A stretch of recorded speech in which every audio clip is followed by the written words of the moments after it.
I'm Paul Suggett, film director and producer, and I first got involved with the Teesside International Film Festival back in January 2022. Over the years I've done quite a few projects, very proud that some of them are on Amazon Prime Video. One of the biggest projects I have up on Amazon Prime is Lee Duffy. It's called Too Far Too Soon. It charts the life and death of Teesside hardman Lee Duffy back in the 80s and 90s. That's a great watch, that one.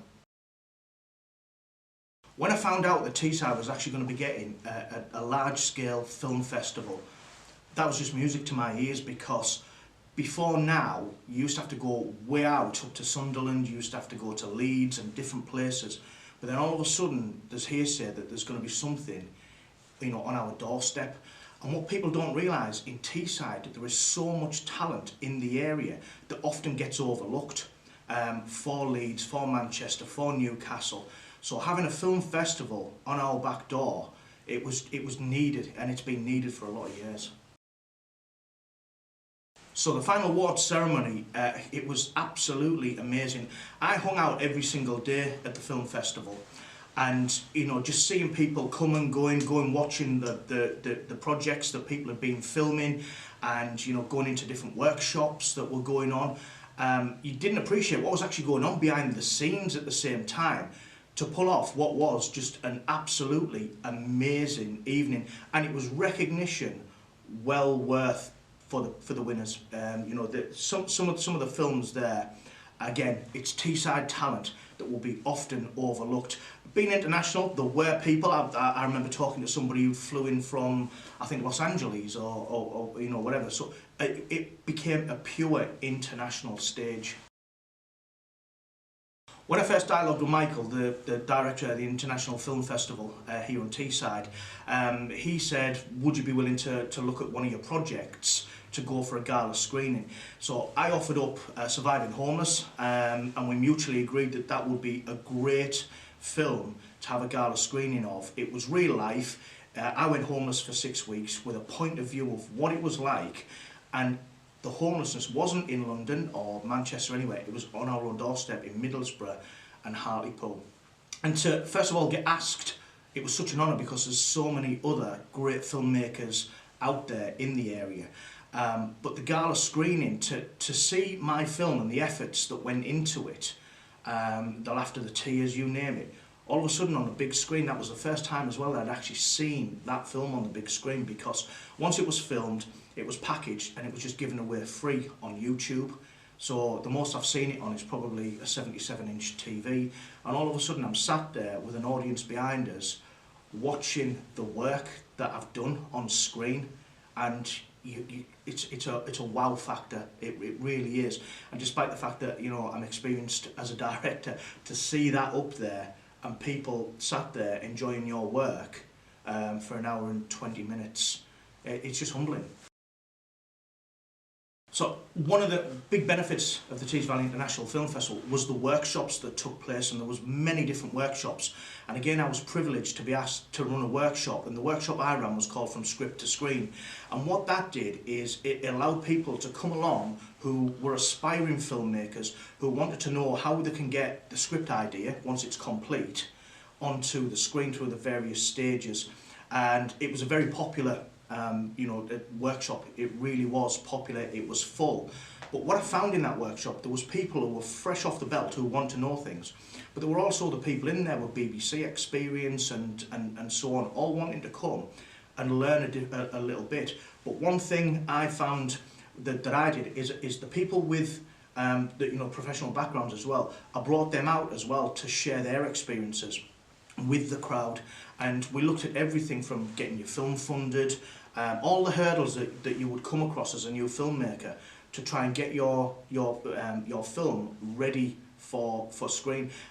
We talked about distributors, we talked about everything, even creating a YouTube channel that some of these young filmmakers hadn't even done, just so you could get the get your word out there that, hey, you know, I'm a filmmaker and look at my work. So that was extremely beneficial, and there were so many good workshops that went on. Again, I attended some of those workshops, and you know, if you wanted to learn script writing, you could learn it in one of the workshops that were run, which then, you know, would run simultaneously with mine, because you know how to write your script. So let's get that script, let's try and get it onto screen. And you know, much needed, and they were very popular as well. As a professional filmmaker, I found that the Tees Valley International Film Festival gave me another springboard, you know, in my career, because that brought together a lot of film creatives from around the region, around the country, and in fact from across the world. All came together over a series of 4 days, and one of the big things was the networking that came from it. And you know, it was so beneficial because we've never had that before. You know, you would normally have to outreach through various you know, online channels with people in almost in a virtual format, unless you're already working with them on a set. All of a sudden, here's a film festival pulling all these creatives into one place. And since then, I've networked with so many people. We've got you know, we've got outreach with each other. We can now help each other on projects.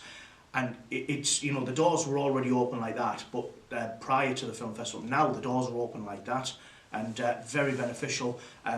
Just to have that capability. Networking is one of the best things that you can do in business anyway. But at the film festival, networking, like I said, with film creatives, experience in the industry, it's immeasurable. A couple of highlights from the film festival for me that stick with me was the VIP evening for the North East filmmakers and creatives. We all got together in a room, and again, sometimes that's the first time we've actually met each other, and to go into a room without popcorn and just sit down and watch some of the best work that the North East can actually kick out was absolutely fantastic. Overall, one of the best nights, one of the biggest buzzers that I can probably say I've had in my life was the finale. It was absolutely brilliant. There was 3 legends on stage. Michael Luke was up there. He was on a high because all of a sudden, as the director of the film festival, I know he had a lot on his shoulders with everything, and he pulled a rabbit out of the hat. None of us expected that final night. It was absolutely brilliant to see the 3 legends up there telling their stories, to the monologue contest. And again, I had a vested interest in that, because the winners of the monologue contest were landing a part within a film that I'm going to be producing in Teesside. And just to see these people and see the quality of work that they can do was absolutely fantastic. One thing I've always believed is trying to give people a chance. So many people get overlooked because of they may have disabilities and so on and so forth. That's not a reason to discount and discourage talent in the area. And the film festival brought me a forefront with people who I've never met, and I use that as a way of scouting for my next project, thinking, yeah, you could possibly fit in that, and you could. But the film festival, through the monologue contest as well, also helped bring out some of the best creatives in their field that were going to land a part in the film. And that's just the strength of the pull of the film festival, and that can only get better. The VIP night was absolutely fantastic. You know, you were treated like royalty. It was almost like a Hollywood production. It was like a Hollywood screening evening on there. So you got your free prosecco, you got your free popcorn. I was driving, so I couldn't really have the prosecco. So for me, the highlight of it must have been that popcorn. That popcorn was awesome. The venue of the Ark in Stockton, I think, was absolutely perfect for the Tees Valley International Film Festival, given the fact that it's got the cinema, it's got the bars, it's got the coffee bars, and it's got space that people can connect with each other. And I have to be honest, as a Teesside, I've been a Teesside all my life. It's the first time I'd ever set foot into the Ark in Stockton, and I was absolutely blown away by it. I've drove past it, but once you get inside, you don't realise how big the venue is. So as a setting for an international film festival, it just ticks all the boxes. Make it happen.